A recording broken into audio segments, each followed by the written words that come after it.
I want to tell you about two moments that nearly ended my dream to become a chiropractor. One was a motorbike crash in Turkey.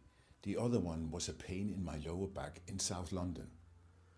Only one of these two is the reason you're watching this.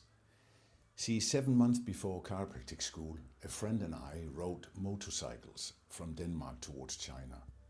We were sponsored from Yamaha, local newspapers.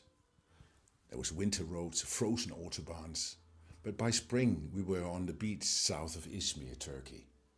Life was really unreal. Then a car came flying around a bend straight at me. I had a split second. I chose the ditch. The bike stopped, my body didn't. I had no helmet on. I had shorts and sandals. I hit the rock wall at speed and was knocked unconscious for about 3 hours. Severe head trauma, deep wounds from hip to shoulder on my left-hand side. I shouldn't really have survived.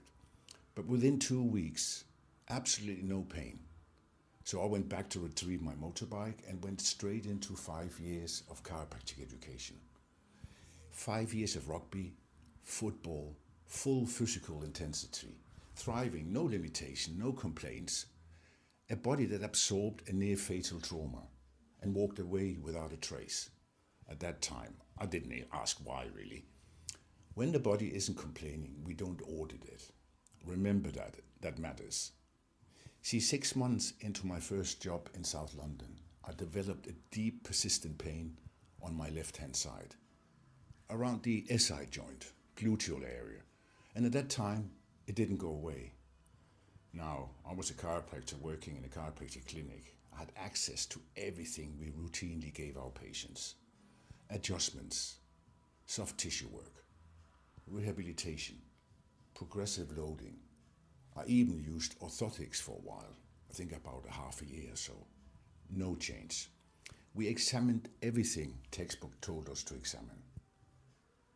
Pelvic alignment, leg length discrepancy, hip mobility, muscle strength, core stability. Nothing really sorted. At that time, my wife was also pregnant, not working. I had huge student loans, and my body was the instrument I my living with, and it was actually failing. That kind of pressure doesn't make you academic. It makes you desperate for an answer that actually works. So I started taking a lot of postgraduate courses, like most of us actually did at that time. And one brought me back to something from an early chiropractic training that most of us had quietly abandoned. Manual muscle testing. Not because textbook dismissed it, but because the culture of the profession had drifted towards structural models, pathoanatomical narratives, and testing had been left behind. That never really sat right with me, so I revisited it, this time through a neurological lens, and what I found changed absolutely everything.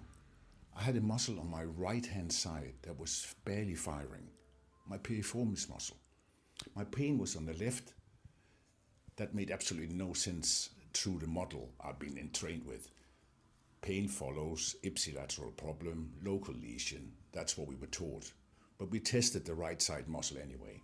We managed to restore its function, and that change was absolutely immediate, not gradual, not let's see how it feels in a week. No, absolutely there and then.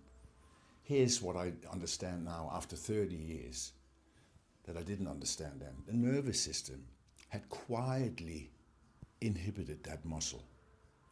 Not because of something dramatic, silent, gradual, beneath the threshold of symptoms. So the body tries to compensate brilliantly, as it always does, redistributing load, adjusting movement patterns, finding a way through, until the compensation itself became a lesion. And what were we treating? The compensation. Adjusting it, releasing it, rehabilitating it, and wondering why the results wouldn't hold. This is the pattern I see every single week. Recurrent low back pain, stubborn tendinopathies, knees that never quite settle, whiplash patients who plateau, tennis elbows, carpal tunnel, Achilles pain. Not structural failure, neurological ones. A specific muscle or chain of muscles that's had its signal turned down by the nervous system. We just have to find it, restore it, and then the results that weren't holding suddenly holds. This is why I test every single patient every day, before I adjust and after my adjustment. Before I load, before I cue, like tennis elbows, I test runner's knees, I test neck pain, whiplash, Achilles tendonitis. I test and retest, because imaging tells you about structure, palpation tells you about tissue, but function tells you what the nervous system is currently allowing and what it's silently withholding. And you cannot treat what you haven't found. My body survived a rock wall in Turkey, severe trauma, 3 hours unconscious, and 5 years, not a single symptom. Then a muscle on my opposite side of my pain quietly shut down, and it nearly ended everything I built. That rock wall was loud, the inhibition was silent. One nearly killed me, the other one nearly ended everything I built.